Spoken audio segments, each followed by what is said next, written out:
Hi friends, welcome to my channel.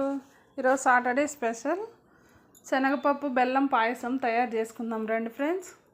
ముందుగా శనగపప్పు 1.5 hour నానబెట్టుకోవాలి. బియ్యంగా నానబెట్టుకోవాలి.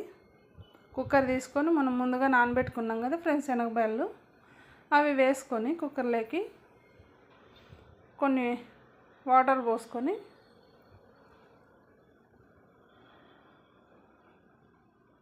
కుక్కర్ మూత పెట్టేసుకొని ఒక 3 విజిల్స్ రానివ్వాలి ఫ్రెండ్స్. పాలు బెల్లం ఫ్రెండ్స్ 3 విజిల్స్కి ఉడికిపోయి ఉంటాయి. మనము కుక్కర్ ప్రెషర్ పోయినాక మూత తీసేసుకొని చూసుకుంటే ఉడికిపోయి ఉంటాయి ఫ్రెండ్స్. వేరే తపిల్లోకి షిఫ్ట్ చేసుకుందాము.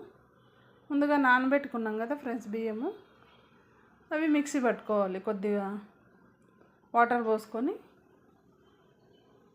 మెత్తగా కాకుండా కొద్దిగా బరకలాగా ఆడించుకోండి ఫ్రెండ్స్ బియ్యము. నేను బియ్యం తీసుకున్నాను ఫ్రెండ్స్, మీరైతే ఒకవేళ బొంబాయి రవ్వ తీసుకోవచ్చు బియ్యం బదులు.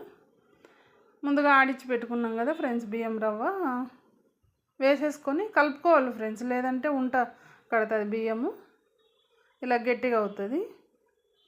అయినప్పుడు మనం ముందుగా బెల్లం దంచి పక్కన పెట్టుకున్నాం కదా ఫ్రెండ్స్ వేసుకోవాలి. వేసుకొని ఈ టైంలో కొన్ని వాటర్ పోసుకొని బాగా కలుపుకోవాలి. బెల్లం అంతా కరిగేదాకా కలుపుకొని పాలు కాంచి చల్లారి పెట్టుకునే పాలు పోసుకుంటున్నాను ఫ్రెండ్స్.